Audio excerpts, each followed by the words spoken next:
Dan Stevens has become the latest prominent figure to publicly critique Sydney Sweeney's handling of a highly contentious advertising campaign for American Eagle, particularly her evasive comments when pressed on allegations of promoting white supremacist undertones.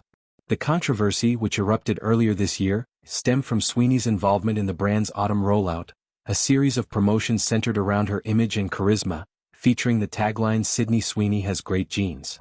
This playful pun on genes and jeans quickly drew sharp backlash from critics who argued it veered into dangerous territory, echoing eugenicist rhetoric about good genes and genetic superiority. In promotional videos, Sweeney herself leaned into the wordplay, stating, "Genes are passed down from parents to offspring, often determining traits like hair color, personality, and even eye color. My genes are blue." What was intended as light-hearted marketing for denim apparel was interpreted by many as racial dog whistling, appealing to far-right and white nationalist audiences who latched onto the implications of inherited superiority. The ad's reception was polarized from the outset. While some dismissed the outrage as overreach, pointing to the innocuous nature of jeans as a fashion staple, others saw it as a subtle nod to pseudoscientific ideas long debunked but still pernicious in certain ideological circles. Social media amplified the debate, with hashtags like #BoycottAmericanEagle trending alongside defenses from conservative commentators. Notably, former President Donald Trump voiced his enthusiastic support for both Sweeney and the brand, tweeting that the campaign was a breath of fresh air in a world gone mad with cancel culture. This endorsement only fueled the fire, as it positioned the ad within a broader cultural war over identity, race, and corporate responsibility. American Eagle, known for its youth-oriented, inclusive branding, found itself accused of pandering to extremist elements, prompting calls for boycotts and internal reviews within the company. The brand's parent company, Urban Outfitters Incorporated, issued a tepid statement affirming their commitment to diversity but stopped short of addressing the specific linguistic choices in the campaign.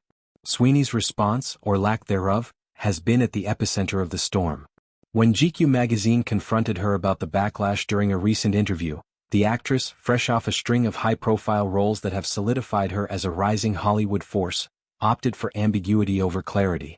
"I did a jean ad. The reaction definitely was a surprise, but I love jeans. All I wear are jeans. I'm literally in jeans and a t-shirt every day of my life," she said, minimizing her involvement and sidestepping any direct engagement with the racial implications. This non-committal stance drew immediate ire from activists and commentators who argued that silence or vagueness on issues of white supremacy equates to tacit endorsement. "Not having a stance on white supremacy is 100% having a stance on white supremacy," read a viral social media post that Stevens, the acclaimed English actor known for his roles in Downton Abbey, The Guest, and Legion, reshared on his Instagram. By amplifying this message, Stevens aligned himself with a growing chorus of voices demanding accountability from celebrities whose platforms amplify potentially harmful narratives, even unintentionally. Stevens' intervention marks a significant escalation in the pile-on against Sweeney, joining a list of detractors that include civil rights advocates, fellow entertainers, and online influencers. His decision to speak out is particularly resonant given his own reputation for thoughtful, progressive commentary on social issues, from gender equality in film to critiques of Brexit's cultural fallout. In resharing the post, Stevens didn't add his own words, letting the pointed critique stand alone, which amplified its impact without diluting it in personal opinion. This move underscores a broader tension in Hollywood: the expectation that stars use their influence to confront systemic biases head-on, rather than retreating into neutrality. Sweeney's defenders, however, counter that she's being unfairly targeted, caught in the crosshairs of a hypervigilant cultural landscape where wordplay is dissected for malice. They point to her history of advocating for body positivity and women's rights, as seen in her candid discussions about industry sexism during Press 4 Euphoria. Yet, even these allies acknowledge that her Republican voter registration, revealed amid the fray, complicated the narrative, painting her as politically aligned with figures who have flirted with divisive rhetoric. The American Eagle saga isn't isolated. It reflects deeper anxieties about corporate America's flirtation with edginess in pursuit of viral marketing. Brands have increasingly relied on celebrity endorsements laced with clever puns to cut through digital noise, but this strategy risks alienating audiences when the cleverness curdles into controversy.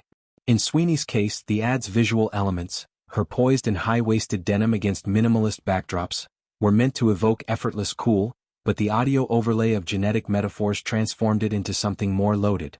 Marketing experts have since dissected the campaign in trade publications, noting how the tagline's brevity allowed for multiple interpretations, a double-edged sword in an era of instant outrage.